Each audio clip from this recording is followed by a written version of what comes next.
From now on, I'm quoting an open letter from God. My dear children, and believe me, that is all of you, I consider myself a pretty patient guy. I mean, look at the Grand Canyon. It took millions of years to get it right. And about evolution, boy, nothing is slower than designing that whole Darwinian thing to take place, cell by cell, gene by gene. And I have been patient through your fashions, your civilizations, wars, and schemes, and the countless ways that you take me for granted until you get yourselves into big trouble again and again. I want to let you know about some of the things that started ticking me off. First of all, your religious rivalries are driving me up a wall. Enough already. Let's get one thing straight. These are your religions, not mine. I'm the whole enchilada. I'm beyond them all.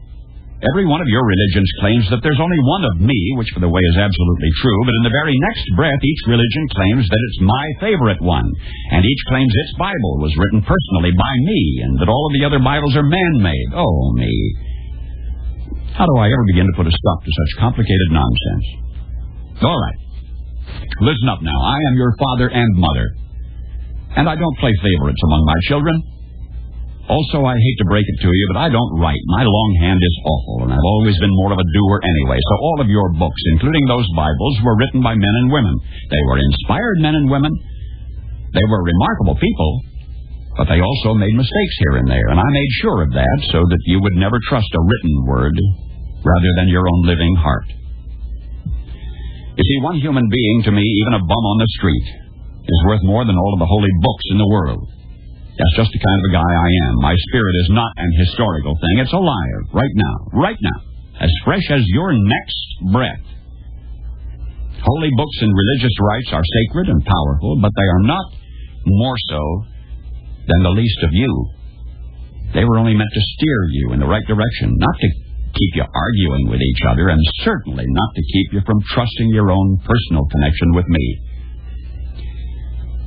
Which brings me to my next point about your nonsense. You act like I need you and your religions to stick up for me or win souls. For my sake, please don't do me any favors. I can stand quite well on my own, thank you. I don't need you to defend me. I don't need constant credit. I just want you to be good to each other. And another thing, I don't get all worked up over money or politics, so stop dragging my name into your dramas. For example, I swear to me that I never threatened Oral Roberts.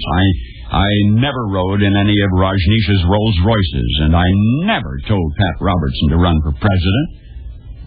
And I have never, ever had a conversation with Jim Baker, or Jerry Falwell, or Jimmy Swaggart. Of course, come Judgment Day, I certainly intend to. Now, the thing is, I want you to stop thinking of religion as some sort of a loyalty pledge to me. The true purpose of your religions is so that you can become more aware of me, not the other way around. Believe me, I know you already. I know what's in each of your hearts. And I love you anyway, with no strings attached. So lighten up and enjoy me.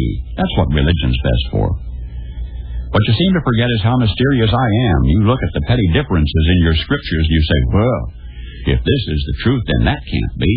But instead of trying to figure out my paradoxes and unfathomable nature, which, by the way, you never will, why not open your hearts to the simple common threads of every religion? You know what I'm talking about. Play nice with each other.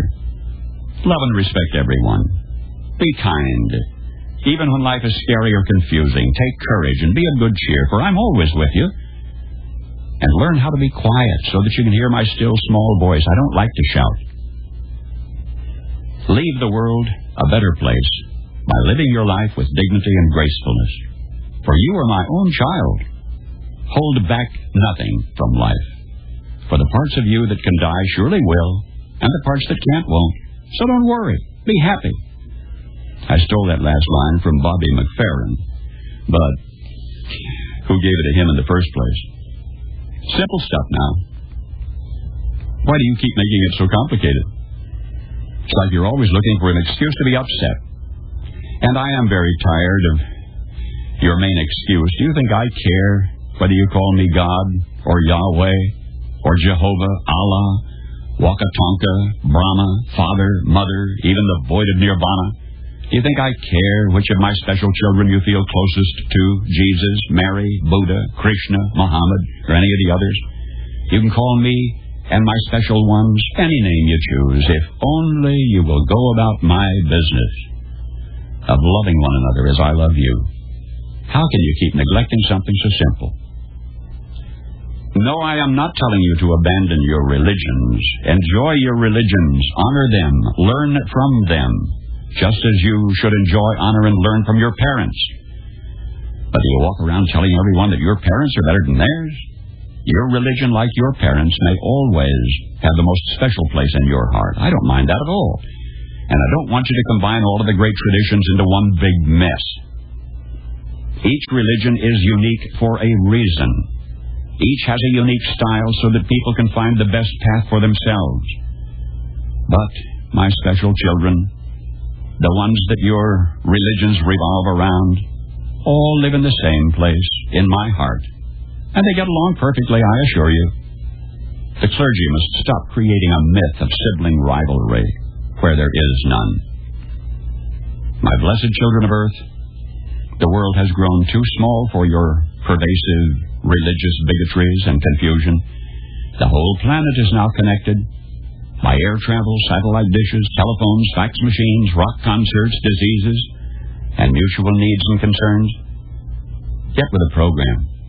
If you really want to help me celebrate the birthday of my son Jesus, then commit yourselves to figuring out how to feed your hungry and clothe your naked and protect your abused and shelter your poor. And just as important, make your own everyday life a shining example of kindness and good humor. I've given you all the resources you need if only you abandon your fear of each other and begin living and loving and laughing together.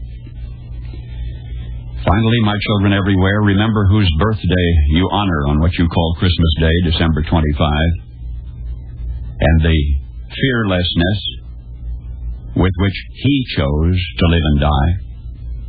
As I love him, so do I love each of you. Now, I am not really ticked off. Not really. I just wanted to grab your attention because I hate to see you suffer. But I gave you free will, so what can I do now other than try to influence you through reason, persuasion, and a little old-fashioned guilt and manipulation? After all, I am the original Jewish mother. I just want you to be happy. And I'll sit in the dark. I really am. Indeed, I swear, with you, always. Always. Trust in me. Your one and only God. End quote. Paul Harvey. Good day.